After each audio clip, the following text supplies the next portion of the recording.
Good morning guys, আমি মৌসুমি আর happy with মৌসুমি ব্লগে তোমরা সবাইকে অনেক অনেক শুভেচ্ছা ও অনেক অনেক ভালোবাসা জানিয়ে শুরু করলাম আমার আজকের ব্লগ। আর যদিও এখন অতটা সকাল নয়, এখন বাজে 9:30 10টা। আর মেয়ে পড়াশোনা করা হয়ে গেছে আর আমার ওইদিকে রান্নাবান্না হয়ে গেছে। এদিকে চলে এসেছি দেওয়ারের রুমটা একটু গুছিয়ে রাখতে। আর সকালেই আমি বিছানা টিছানা সমস্ত কিছু ঝেড়ে পরিষ্কার করে নিয়েছিলাম, মানে বন্ধুরা ঝেড়ে বিছানা ঝেড়ে করে দিয়েছিলাম। কিন্তু এখানে মেয়ে এসে শুধু লাফালাফি করেছিল, তাই পুরো বিছানাটা এলোমেলো করে দিয়েছে। আর শাশুড়ি মা এখানে শুয়ে আছেন। আমি বললাম আগে আলনাটা গুছিয়ে নিই। আর একটা ধুতি আর জামা বলে এগুলো কালকের বাসি ছিল, তাই এগুলো বার করে রেখে দিলাম, এগুলো ধুতে হবে। আর মেয়ে এসে শুধু এদিকে হাঁটাহাঁটি করছে, কথা বলছে। আর শাশুড়ি মা এখানে, ওনার শরীরে ভালো লাগছে না, উনি শুয়ে আছেন। আর দেখুন ও এখানে ক্যামেরা রেখেছে আমি বলে ও ক্যামেরার সামনে এসে কথা বলছে। দেখুন আবার চলে যাচ্ছে, আবার আসছে। আর এটা ওর রথের থেকে নিয়েছে মালাটা। আর শাড়ি দেখে বলছে শাড়ি পরবে, আমি শাড়িটা আর দিলাম না।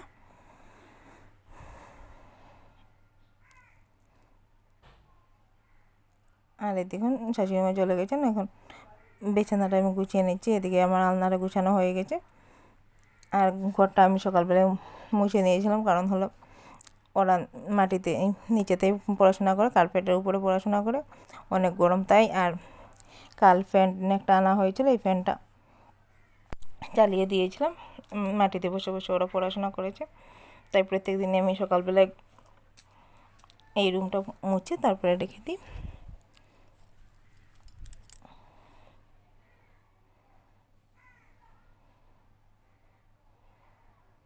সমস্ত কিছু গুছানো ছিল বন্ধুরা, কিন্তু আরেকবার আমার গুছাতে হয়েছে মেয়ের জন্য। আর দড়িগুলো টানানো আছে বলে সবসময় যে যার ইচ্ছে যে যা কিছু রেখে দেয়। আর এখন যেহেতু বৃষ্টি পড়ছে না, দড়িতে কিছু রাখার প্রয়োজন নেই, তবুও রেখে দেয় সবাই। আর কয়েকদিন বাদে দড়িটা খুলে নেব, এখন খুলবো না, কারণ বৃষ্টি এখনও কখনো কখনো যদি হয় তাহলে কাপড় চোপড়গুলো দড়িতে মেলা যাবে। আর এদিকে ওর রুমটা পরিষ্কার করে চলে এলাম আমার রুমটা কাপড়গুলো গুছাতে। বিছানাটা আমি আগেই গুছিয়ে নিয়েছিলাম, কিন্তু কাপড়গুলো আর গুছানো হয়নি, তাই এখন চলে এলাম আমার রুমের কাপড়গুলো গুছাতে। আর এখানে সবারই কাপড় আছে, ওনাদের কাপড়গুলো ওনাদের রুমে রেখে দেবো, আর আমার কাপড়গুলো আমার রুমে গুছিয়ে রেখে দেবো।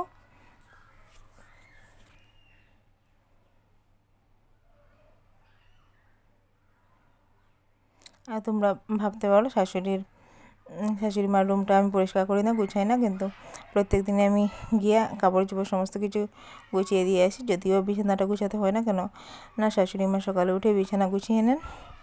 আর ওখানে গিয়ে ভিডিও করি না, কারণ হলো শ্বশুরমা সবসময় শুয়ে থাকেন কখনো কখনো, তাই আর ওখানে গিয়ে ভিডিওটা করি না আমি।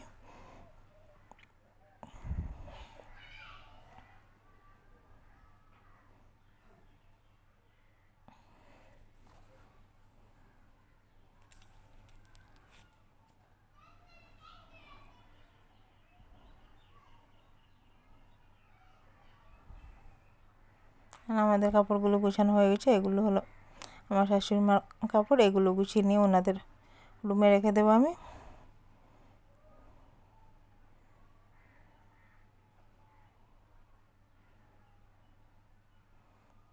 এখানে দেওয়ালের কাপড় আছে, দেওয়ালের কাপড়গুলো নিয়ে যেতে হবে, ওর রুমে রেখে দেবো।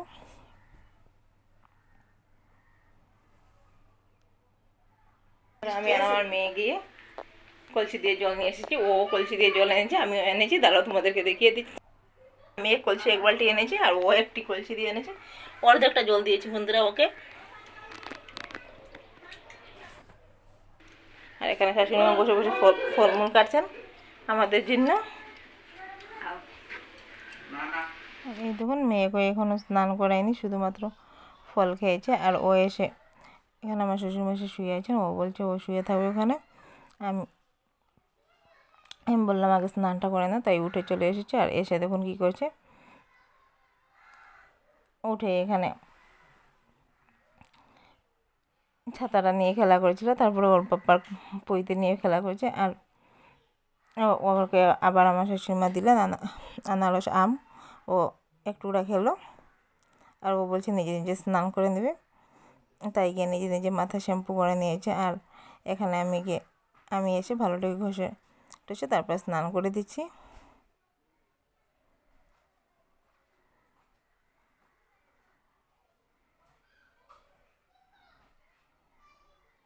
আর দেখুন বন্ধুরা, ওকে স্নান করাতে গিয়েও কত দুষ্টুমি করছে, শুধু নড়াচড়া করে।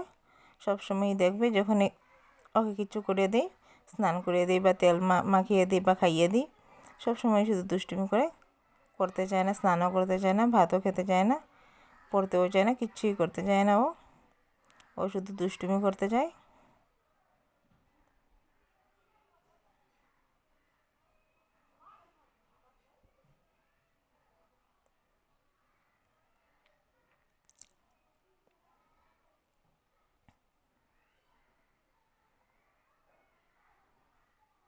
ও বলছে আরও জল দাও, আর জল দাও। আমি বেশি জল দিতে চাইলাম না, কারণ অনেক দিন পরে কল থেকে জল এনেছি, আর কলের জল অনেক ঠান্ডা, তাই কম করে দিলাম। আর শাশুড়ি মাকে বললাম গামছাটা দিতে, উনি উড়িয়ে দিলেন, তাই ভিজে গেল।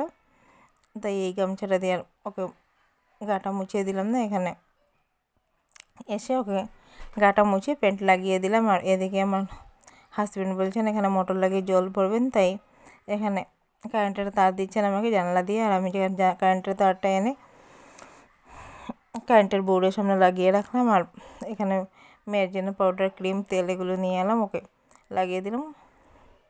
আর এখানে দেখুন ও আবার দুষ্টুমি করছে, ও আসতে চাইছে না তেল মাখতে।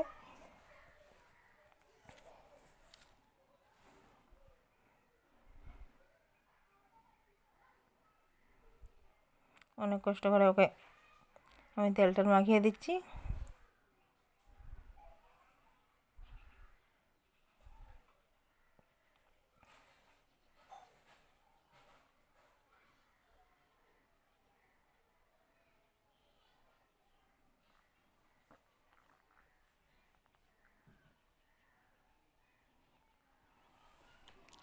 আর এখানে বালিশ এবং এই শাড়ি টুকরোটা নিয়ে নিয়েছে, ওর কাকুর রুমে শুবে। আমিও বললাম কাকুর রুমে ঠান্ডা ঠান্ডা আছে, তাই ওখানে শুয়ে যাবে। আর এই দেখুন এখানে নিয়ে চলে এসেছি আমি, এটা আমার একটা শাড়ির টুকরো, এটা পেতেই ওকে শুয়ে দেবো।